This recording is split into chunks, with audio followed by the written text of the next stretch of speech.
안녕하세요. 인생 이야기입니다. 오늘의 사연 제목은 20년 전 저를 버리고 집 나간 부자 아빠를 우연히 지하철 노숙자들 사이에서 발견했습니다. 라는 사연입니다. 안녕하세요. 저의 사연 이야기의 시작을 무슨 말을 어떻게 시작해야 될지 모르겠네요. 저는 평범하지 않은 불우한 가정환경 속에서 자라나며 성장기를 보냈습니다.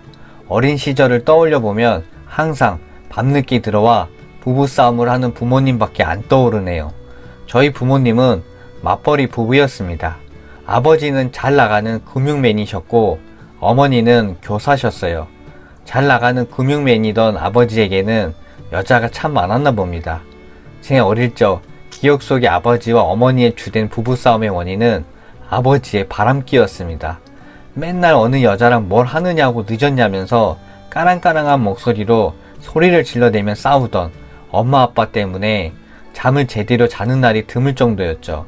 시간이 흘러 결국에는 제가 10살 무렵에 아버지는 집을 나가서 다른 여자랑 살림을 차리게 되었고 저희 엄마는 저를 외할머니 집에다가 맡기고는 사라지셨습니다. 그렇게 아직 세상 물정 몰랐던 10살 때부터 저는 그 이후로 부모의 얼굴을 거의 본 적이 없습니다. 할머니는 인간만도 못한 것들이라며 줄곧 욕을 하셨고 엄마조차도 할머니한테 저를 맡기고 다른 남자랑 결혼했다고 하더군요. 양육비조차도 둘 다 안 보내줘서 할머니께서 혼자 저를 키우시느라 그동안 모아두신 돈으로 저를 키우셨지만 점차 힘이 붙이셨는지 가끔 엄마에게 전화해서 큰 소리를 치고 하던 게 기억이 납니다. 할머니는 저한테 한없이 아이고 불쌍한 것 이라며 잘해주셨지만 저는 할머니가 저 때문에 늙은 몸을 이끌고 밖에 나가 일을 하는 것을 알고 항상 눈치를 보며 할머니가 원하는 대로 살고자 노력했었죠. 그래도 공부는 나름대로 잘해서 학원 한 번 안 가고도 상위권의 성적을 유지했습니다. 하지만 그러다가 제 인생에서 가장 중요한 고2, 고3 시절이 처참하게 망가지게 되는 일이 생깁니다. 어느 날 갑자기 할머니가 중풍으로 쓰러지신 겁니다. 할머니가 쓰러지자 그제서야 찾아와서 얼굴을 보여주는 엄마. 할머니는 엄마에게 자신이 이제는 감당할 수가 없다며 저를 데리고 가라고 하셨죠. 그러자 엄마는 얼굴이 갑자기 사색이 되어서는 절대 안 된다며 극구 거부하며 말했지만 할머니의 강요에 하룻밤만 데리고 가서 재우겠다며 전 처음으로 엄마의 집에 가보게 되었습니다. 그렇게 처음 가보게 된 엄마의 집은 제가 상상한 것과는 많이 달랐습니다. 집이 엄청 커다랬습니다. 정원도 있는 집이었고요. 그 집에는 저보다 4살, 6살 많은 딸들이 있었고 엄마의 새 남편인 그 아저씨는 인상도 험악했고 엄마보다 나이도 많이 들어 보였습니다. 그 새 남편처럼 보이는 아저씨는 저를 보자마자 엄마한테 큰 소리로 호통을 치며 말했고 딸들은 불편하다며 저를 마치 벌레 보듯이 쳐다보더군요. 결국 그날 밤 엄마가 그 남자에게 사정사정하는 모습을 보던 저는 순간 급 짜증이 나서 이 거지 같은 집구석에서 재워준다고 해도 안 잔다고 그냥 무작정 집을 나가려고 하자 그래도 제 자식이라 정이라도 있는지 엄마는 급히 따라 나와서 저한테 10,000원짜리 한 장을 손에 쥐어주며 말했습니다. 너도 봐서 알겠지만 여기는 너가 있을 곳이 못 돼 라고 말하는 엄마 얼굴을 아무 말 없이 쳐다봤습니다. 그렇게 아빠랑 이혼하고 저까지 버리고 가서 다른 남자와 살더니 저렇게 눈치 보고 사는 건가 싶더군요. 저는 할머니 병원으로 돌아가는 택시 안에서 눈물이 뚝뚝 흘러내렸습니다. 제가 울면서 할머니 입원실로 들어서자 할머니는 아무 말도 없이 제 손을 어루만져 주셨습니다. 그 후로 저는 할머니의 거동이 불편해지셔서 항상 할머니를 제가 보조하고 나라에서 나오는 국가 보조금과 제가 학교 마치고 알바하면서 얻은 조그마한 돈으로 겨우겨우 생기를 유지하며 살아갔습니다. 한 번은 양육비라도 받으라는 사회복지사님의 조언에 엄마에게 연락을 해봤으나 자기도 돈이 없고 전 남편인 아버지는 연락이 두절되었다고 해서 사실상 제가 뭘 어떻게 할 수 있는 방법이 없었습니다. 좋은 대학교를 진학할 수 있을 거라던 2학년 때 담임 선생님의 말과 달리 공부에 전혀 집중을 못하자 성적은 비가 내리듯이 뚝뚝 떨어지기 시작했고, 그래도 나름 고3 수능 날에 최선을 다해서 시험을 봤으나 이미 손에 놓았던 공부는 돌이킬 수가 없는 수준이더군요. 그렇게 나쁜 성적을 받고 나니 제 생활 수준으로는 대학교를 진학하기도 힘들었고, 그저 그런 대학을 나와봐야 오히려 돈만 나갈 것이기에 학교 진학은 과감히 그냥 포기를 했습니다. 그때부터 저는 아르바이트를 하며 할머니의 병수발을 들면서 살았습니다. 그렇게 3년을 살았고, 그때쯤 할머니께서는 노안으로 제 나이 22살 때 돌아가셨습니다.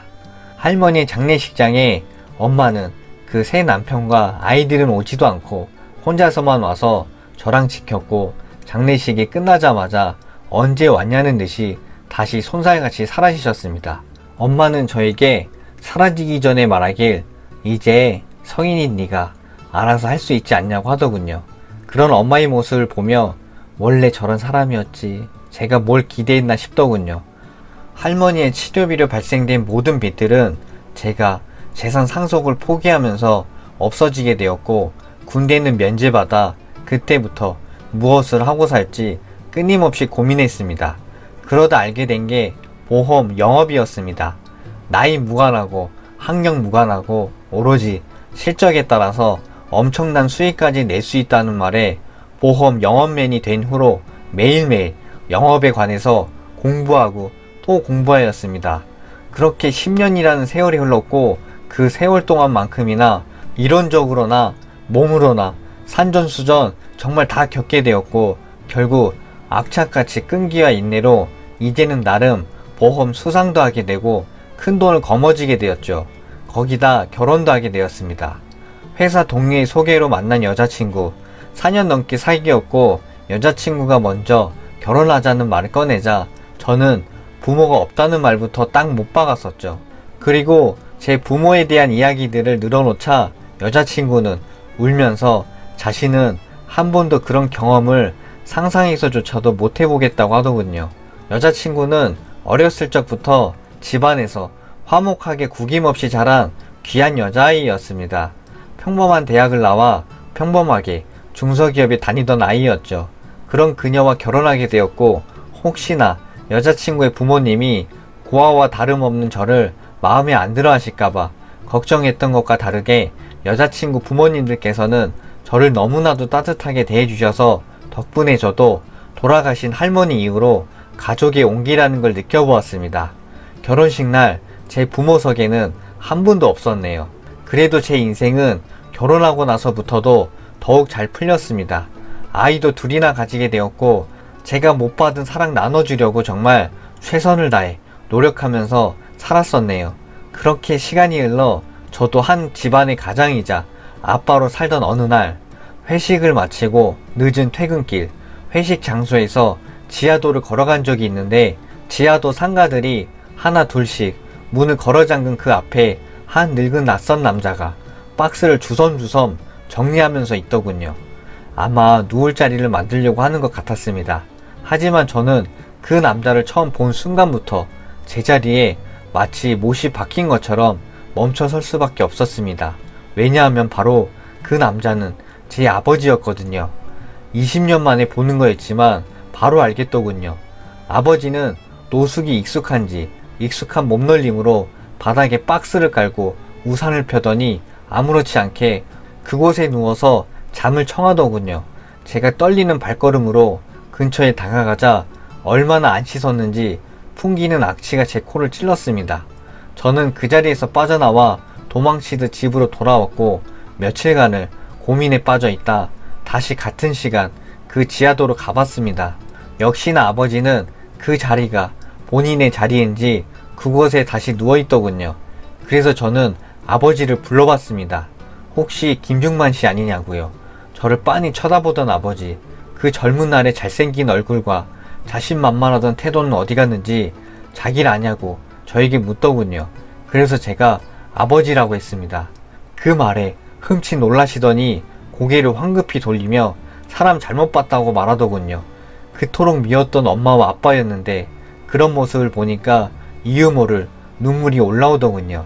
저는 떨리는 목소리로 아버지, 그렇게 세상을 다 가지듯이 사시더니 왜 이러고 계세요? 라고 말을 하자 황급히 짐도 놔두고 도망치듯 달려나간 아버지. 아버지는 그렇게 아들 보기가 부끄러웠나 보더군요. 저는 주변 분들을 통해서 수소문하여 이야기를 들어보니 제가 어릴 적 그렇게 이혼하고 새살림 차리고 정말 세상 높은 줄 모르고 살던 아버지는 주식 한 방에 폐가망신해서 지방까지 다 말아먹고 신용불량자가 되어 지금처럼 노숙자 인생이 되었다네요. 그 뒤로 아버지를 몇 번이고 찾아가 왔으나 저 때문인지 항상 왔던 그 자리에 안 나타나고 다시는 그 이후로 찾아볼 수가 없었습니다. 적어도 자식된 도리로서 먹고라도 살 수 있게 국가 지원금이라도 받을 수 있게끔 해드리고 싶었는데 그 이후로도 한동안 계속 찾아봤으나 결국은 아버지를 못 찾았습니다. 어릴 적 그렇게 서로 잘난 듯이 살던 아버지와 어머니는 현재 불쌍한 인생이 되어 살고 있네요. 어쩌면 한 가정을 소홀히 하였기에 그 끝이 이런 결과인 것은 당연하였던 게 아닌가라는 생각이 들면서 제 자식들에게만큼은 좋은 아버지가 되고 싶네요.